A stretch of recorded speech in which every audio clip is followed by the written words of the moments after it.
스코틀랜드의 위대한 설교가였던 조지 마태존 목사는 앞을 보지 못하는 그런 맹인이었습니다. 게다가 그의 아내와 그의 자녀들이 불의의 사고로 먼저 세상을 떠나게 되어집니다. 너무나도 절박한 그런 상황이죠. 이제 홀로 남은 이런 상황 속에서 이 마태존 목사는 이런 어려운 환경과 여건 속에서도 그런 감사를 잃지 않고 그 당시에 이렇게 감사문을 기록을 했습니다. 나의 하나님, 내가 받은 가시 때문에 감사하지 못하였음을 용서하소서.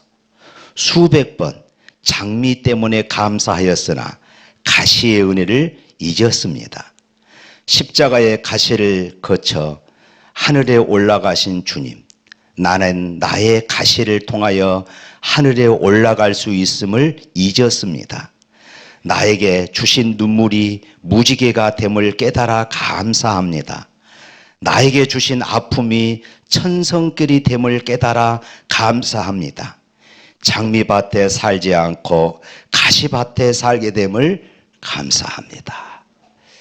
자, 어떻게 이렇게 그런 상황 속에서 이렇게 감사할 수 있을까 하는 그런 시이지요. 바로 여기에서 나오는 찬양이 우리가 이 감사절 때 즐겨 부르는 그런 날 구해 주신 주님 감사합니다. 이 찬양입니다. 한번 불러볼까요? 반주 한번 해주세요.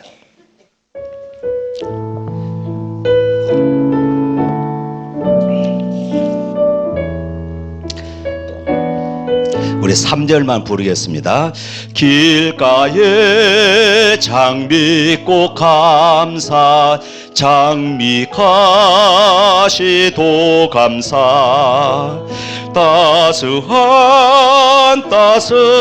가족 희망 주신 것 감사, 기쁨과 슬픔도 감사, 하늘 평안을 감사, 내일의 희망을 감사, 영원토록 감사해. 아멘. 길가에 장미꽃 감사, 또 장미꽃 가시 감사.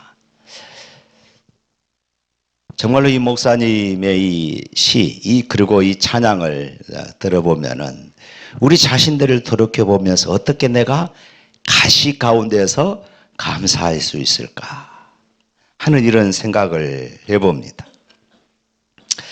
감사함으로 하나님, 오늘 본문은 감사함으로 하나님께 예배하라 이렇게 말씀합니다.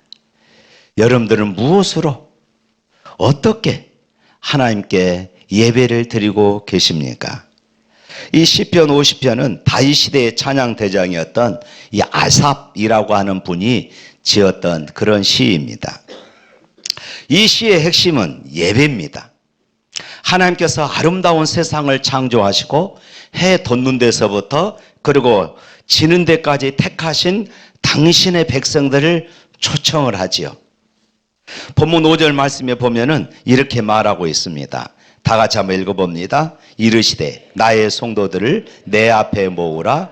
그들은 제사로 나와 언약한 이들이니라 하시도다. 하나님께서 택하신 성도들을 하나님 앞에 다 모으라고 말씀하고 계시지요. 그리고 이 택하신 자들이 누구입니까? 제사로 하나님과 언약을 맺은 자다. 쉽게 말하면은 예배로 하나님께 언약을 맺은 자들입니다. 그리고 이 언약을 맺은 자들이 행해야 할 한 가지가 있습니다. 그것이 무엇이냐? 14절 15절 말씀 읽어봅니다. 감사로 하나님께 제사를 드리며 지존하신 이에게 내 소원을 갚으며 환난 날에 나를 부르라. 내가 너를 건지리니 네가 나를 영화롭게 하리라. 하나님께서 오직 우리에게 요구하시는 것은 감사로 드리는 예배, 바로 이것입니다. 감사로 드리는 예배. 예배의 핵심은 우리가 수없이 많이 예배를 드리잖아요. 그런데 이 예배의 핵심은 감사다. 이렇게 지금 말하고 있어요. 우리가 하나님 앞에 예배 드린다는 것은 무엇입니까? 예배는 1차적으로 하나님께서 베풀어 주신 창조와 구속의 은총에 대해서 감사하며 찬양하는 것이에요. 그런데 이스라엘 백성들은 그렇지를 못했습니다. 어리석은 사람들은 그러지요. 이 신은 달래하는 존재로 그렇게 생각합니다. 그래서 우리 사람들이 신에 대해서 무관심하거나 재물을 좀 소홀하게 드리면은 그 신은 노요하고, 그래서 결국은 우리가 손해보기 때문에 우리가 신에게 제사를 잘 드려야 한다, 정성을 다해서 드려야 한다, 이렇게 생각을 합니다. 심지어 이스라엘 백성들조차도 하나님을 무시하고 하나님을 공경하지 않고 감사하지 않으면서 그들은 제물만 성대하게 드리면은 하나님은 그것을 받아주실 것이라고 그렇게 생각을 했던 것입니다. 그래서 오늘 8절 말씀에 보면은 하나님은 이렇게 말씀을 하시지요. 8절 읽어볼까요? 나는 내 재물 때문에 너를 책망하지 아니하리니 내 번제가 항상 내 앞에 있음이로다. 이스라엘 백성들이 하나님 앞에 예배 드릴 때에 그들의 재물이 아주 성대하게 드렸습니다. 화려하게 드렸어요. 요즘으로 말하면은 예물을 아주 많이 드렸습니다. 야, 내가 이 정도, 내가 다른 사람들이 생각지 못하는 이런 금액을, 이런 헌금을 내가 하나님께 드렸으니까 이제 하나님께서는 내 기도를, 이 예배를 받아주실 거야. 쉽게 말하면은 이렇게 생각한 것입니다. 이스라엘 백성들이 그랬어요. 그러니까 형식적인 면만 보면은, 그리고 사람의 눈으로, 사람의 시선으로 보면은 이 사람의 이 예배, 이 사람의 이 제단은 누가 남을 할 것이 없는 그런 아주 성대한 그런 제단이었습니다. 그래서 그들은 이제 내가 하나님께 할 도리는 다 했다. 수많은 양과 소를 잡아서 바치면서 마치 내가 하나님께 호의라도 베풀듯 그렇게 생각을 했던 것입니다. 내가 이제 하나님 앞에 이렇게 많은 재물을 드렸으니까 하나님은 나에게 복을 주셔야만 해. 하나님은 나에게 은혜를 주셔야만 해. 하나님은 내 기도를 들어주셔야만 해. 하나님은 이제 우리를 지켜주시고 복 내려주셔야만 해. 이렇게 생각을 했던 것입니다. 여러분 어떻습니까? 여러분도 혹시 그렇게 생각하고 있지는 않습니까? 이스라엘 백성들은 그들은 형식적으로 보나 사람의 눈으로 보나 아주 화려하게 그리고 성대하게 하나님께 예배를 드렸습니다. 그렇지만은 하나님의 은혜에 대한 감사로 드려지지 않았다는 것이 바로 여기에 문제가 있었던 것입니다. 하나님은 성대하게 화려하게 이것이 아니라 하나님의 은혜에 대한 감사함이 있는 그 예배냐, 하나님은 이것을 찾고 계시다는 것입니다. 하나님을 마치 우상이나 귀신처럼 생각하고 살살 달래야만이 하나님은 우리에게 복을 주실 거야, 이렇게 생각했어요. 오늘 본문 시인은 당시에 이러한 이스라엘 백성들의 이 잘못된 신앙을 아주 냉엄하게 지적하고 그리고 비판하고 준엄하게 책망하고 있습니다. 그것이 9절부터 13절에 있는 말씀입니다. 한번 읽어볼까요? 내가 내 집에서 수소나 내 우리에서 순염소를 가져가지 아니하리니 이는 삼림의 짐승들과 무산의 가축이 다 내 것이며 산의 모든 새들도 내가 아는 것이며 들의 짐승도 내 것이므로다. 내가 가령 주려도 내게 이르지 아니할 것은 세계와 거기에 충만한 것이 내 것이미로다. 내가 수소의 고기를 먹으며 염소의 피를 마시겠느냐. 나는 내 집에 있는 소나 순양을 나는 원하지 않는다. 그 말입니다. 세계가 다 내 것이야. 들어있는 짐승들이 다 내 것이야. 내가 설령 배고파도 너에게 달라고 하지 않을 거야. 왜냐하면 온 세상 그 안에 있는 모든 것이 다 내 것이기 때문이야.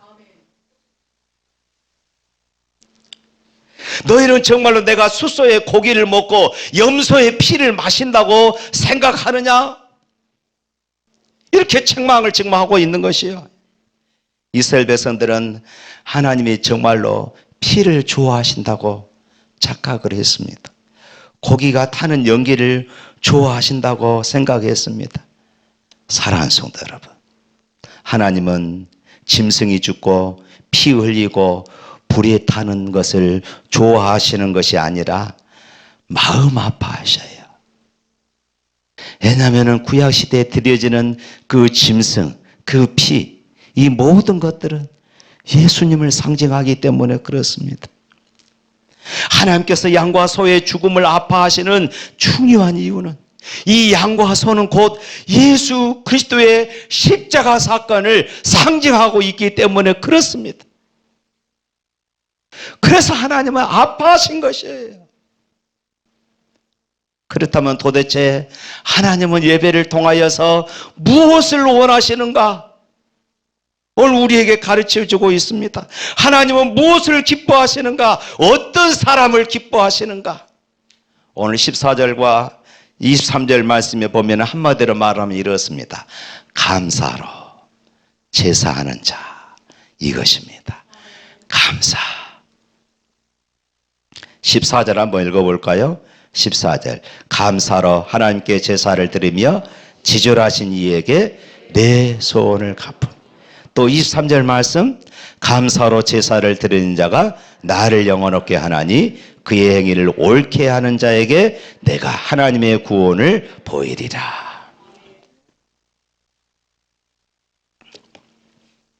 제발 불평하지 말고 살아라. 제발 원망하지 말고 살아라. 내 마음이 아리고 아프다. 감사해라. 수십 번, 수백 번 드리는 형식적인 예배가 아니라 감사가 묻어나는, 하나님의 은혜에 대한 감사가 묻어나는 이런 예배를 드리라고 우리에게 말씀하고 있습니다. 그것이 나를 영화롭게 한다. 할렐루야.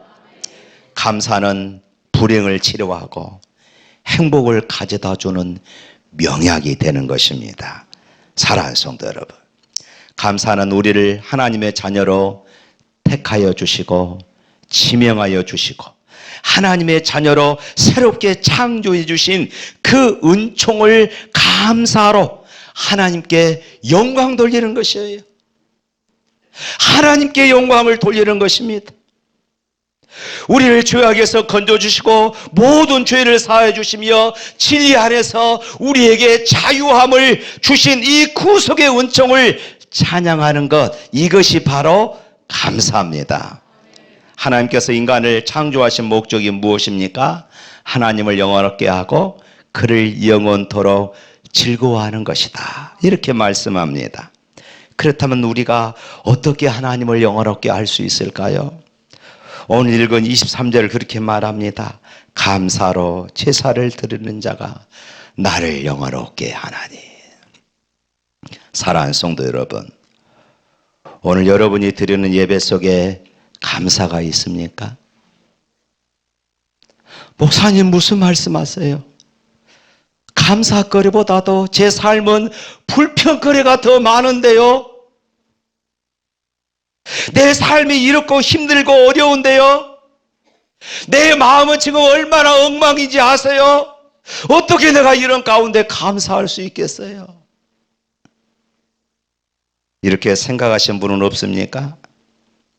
여러분, 진정한 감사는요, 진정한 감사는 하나님께서 나에게 내 환경을 어떻게 변화시켜 주셨기 때문에 감사가 아닙니다.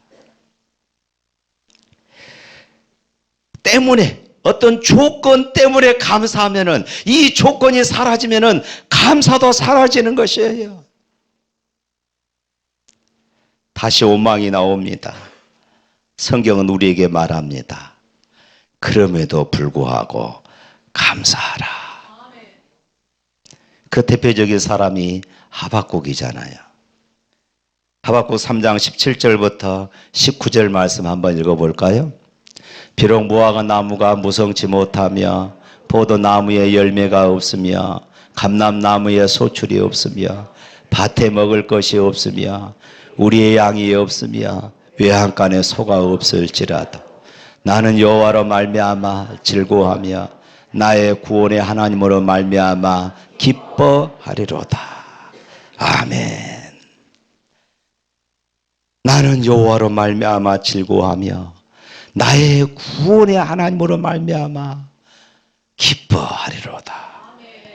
내가 수고하고 노력했지만은 아무것도 없을지라도, 없고 없을지라도 어떻게 이런 가운데서 우리가 감사할 수 있겠습니까? 그런데 이것이 예수 믿는 사람들의 신비다는 것이에요. 예수 믿는 사람들만이 할 수 있는 감사라는 것입니다. 어떻게 없는데 감사할 수 있어요?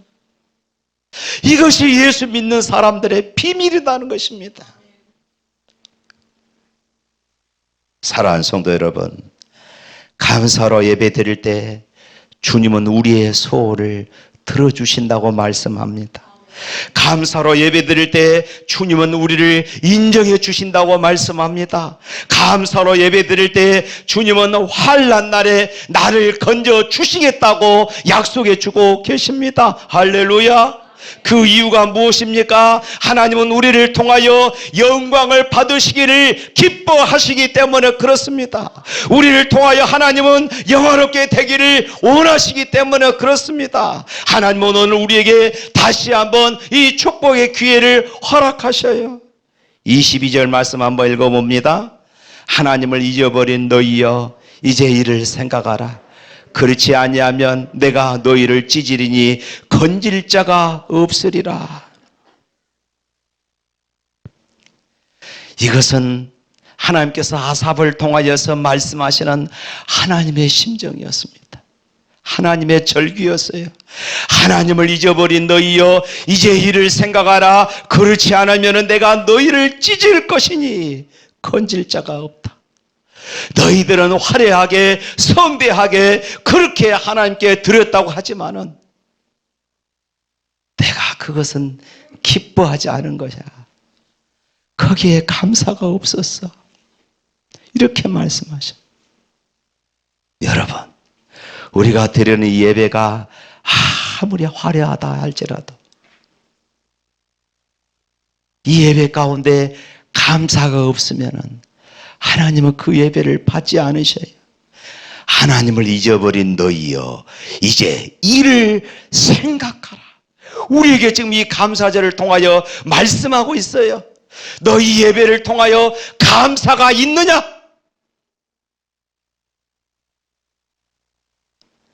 감사 헌금을 내가 얼마나 드렸느냐? 이것이 아닙니다. 내 심령 속에 정말로 감사가 있고 내 입술에 감사의 찬양이 있느냐? 그 이 예배를 내가 드리고 있느냐? 하나님 우리에게 이렇게 묻고 계시는 것이에요. 예배의 자리에 있다고 해서 다 하나님이 기뻐 받으시는 예배자가 되는 것은 아닙니다. 가인과 아벨은 똑같이 하나님께 예배를 드렸습니다. 그런데 가인의 제사를 받지 않으셨어요. 그 결과 동생을 죽이는 이런 살인사건이 일어나지요. 가인의 예배와 아벨의 예배의 차이는 제물이 아니었습니다. 아벨은 피의 제물을 드렸고 가인은 곡식을 드렸기 때문이 아니었습니다. 그들의 믿음 때문이었어요. 하나님의 은혜에 감사하는 이 은혜. 가인은 믿음으로 드리지 않았습니다. 형식적으로 드렸습니다. 하나님이 기뻐 받으시는 믿음과 순종의 예배를 드리지 못한 것이에요. 사랑하는 성도 여러분, 하나님이 기뻐 받으시는 예배는 상한 심령이라고 그랬습니다. 여러분들의 심령이, 여러분들의 가정이, 여러분들의 삶의 환경이 어떠하든지 하나님은 그 모습을 그대로 받으시기를 원하셔요. 내 모습 이대로 주 봐두옵소서. 주님은 우리의 상한 심령을 그대로 받으시는 원하십니다.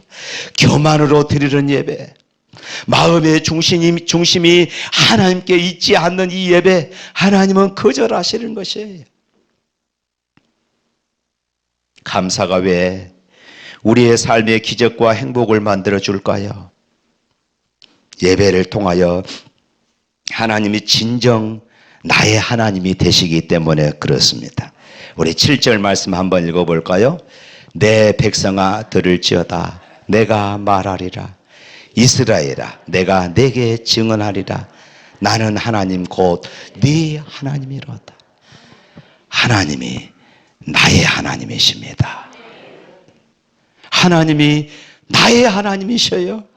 사랑하는 성도 여러분, 이 세상에 흔들리지 않고 피는 꽃이 어디 있겠습니까? 하물며 우리들이 살아가면서 아픔과 상처가 없는 사람 누가 있겠습니까? 왜 내게만 이런 상처와 아픔이 있냐고 원망하거나 불평하지 마십시오. 오히려 내게 주신 아픔의 상처를 끊어안고 감사함으로 하나님께 아뢰십시오. 아까 소설에 말씀드렸던 그 목사님처럼 하나님 가시 주심을 감사합니다. 눈물 주심을 감사합니다. 그 속에 진정한 예배가 있고 그 속에 진정한 축복이 있는 것이에요. 내 영혼이 은총 입어 이 찬양을 작사한 버틀러는 3절에서 이렇게 고백합니다. 높은 산에 거친 들이 초막이나 궁궐이나 내 주 예수 모신 곳이 그 어디나 하늘나라. 그래요. 초막이나 궁궐이나 내 주 예수 모신 것, 주님과 함께하는 그곳이 하늘나라. 그런 높은 산도 문제가 되지 않았습니다. 거친 들도 문제가 되지 않았습니다. 초막에 사는 것도 문제가 되지 않았다고 고백합니다. 무엇 때문입니까? 주님 때문이었어요. 주님이 나와 함께 하시는 것, 이것 때문이었습니다. 주님이 나와 함께 하시기 때문에, 주님을 믿는 믿음이 있기 때문에 어떠한 환경에서도 문제가 되지 않는다고 그는 고백하고 있는 것이에요. 그러니까 감사는 환경의 문제가 아니라 믿음의 문제인 것이에요. 더 이상 환경 탓하지 마십시오. 세상에 아무런 고통과 괴로움이 없이 사는 사람 아무도 없어요. 그럼에도 불구하고 모든 것을 합력하여 선을 이루어 가시는 하나님을 신뢰하는 그 믿음만 있다면 오늘 저와 여러분들은 감사할 수가 있는 줄로 믿습니다. 이처럼 믿음이 있으면 환경을 초월하여 감사할 수 있습니다. 사실 형편과 조건이 좋은 사람이 감사하며 사는 것이 아니라 믿음이 좋은 사람이 감사하며 사는 것이에요. 우리의 입술에 감사가 사라진 것은 환경이 좋은 조건이 사라져서 감사가 사라진 것이 아니었어요. 여러분 착각하지 마세요. 내 믿음이 변질된 것이에요. 내 믿음이 변질되었기 때문이에요. 그래서 여러분 하나님 앞에 기도할 때 내가 감사할 수 있는 환경을 만들어 주세요 말하지 말고 나에게 감사할 수 있는 믿음을 주세요. 이것이 우리의 기도가 되어야 되지 않겠습니까? 믿음이 떨어지면은 감사는 온데간데 사라지고 우리 입술에 불평, 우리 입술에 원망 쏟아져 나옵니다. 반면에 믿음의 사람은 어떤 환경에서도 감사하고 어떤 환경 속에서도 소망을 잃지 않는 줄로 믿습니다. 사랑하는 성도 여러분, 불평은 불행의 뿌리이고 감사는 행복의 시작입니다. 그러나 사단은 오늘 또 이렇게 속삭입니다. 항상 낙심해라. 쉬지 말고 원망해라. 범사에 불평해라. 사단이 속삭이는 소리 안 들립니까? 불평하면 누구의 사람이 된가요? 사단의 사람이 되는 것이에요. 이제 감사주의를 맞이하여서 불평과 원망을 끊어버릴 수 있기를 축복합니다. 항상 기뻐하라, 쉬지 말고 기도하라, 범사에 감사하라. 그 다음에 뭐라고 했어요? 이것이 그리스도 예수 안에서 너희를 향하신 하나님의 뭐라고요? 뜻이다. 하나님의 뜻이라고 했습니다. 항상 베풀어 주신 은혜를 감사하시길 바랍니다. 항상 최선을 다해 감사의 예배와 예물을 주님께 드리시기를 바랍니다. 이런 말이 있습니다. 기적 때문에 감사하는 것이 아니라 감사가 기적을 만든다. 행복 때문에 감사하는 것이 아니라 감사가 행복을 만든다. 기쁨 때문에 감사하는 것이 아니라 감사가 기쁨을 만든다. 여러분들이 감사하다가 기적을 만들어 갈 수 있기를 바랍니다. 감사하다가 행복을 만들어 가시기를 바랍니다. 감사하다가 기쁨을 만들어 가시기를 바랍니다. 하나님을 불평하는 자에게 불평으로 갚아주시고 감사하는 자에게 감사함으로 갚아주십니다. 감사는 행복해지는 연습이고 불평은 불행해지는 연습이에요. 그럼도 불구하고 여러분 불평하시겠습니까? 하나님은 감사로 예배하는 사람에게 행복한 삶을 주십니다. 하나님은 감사로 예배하는 사람을 통하여 영광을 받으시고 그의 믿음을 인정하십니다. 하나님은 감사로 예배하는 사람을 모든 환난에서 구원해 주십니다. 할렐루야! 오늘 추수감사주일입니다. 하나님이 우리에게 주시는 그 은혜들을 기억하며 하나님께 온전히 감사할 수 있기를 바랍니다. 여러분들이 매 순간 드리는, 매 주일 드리는 그 예배에 언제나 감사가 묻어나는 예배자가 될 수 있기를 주님의 이름으로 축복합니다. 찬양하겠습니다.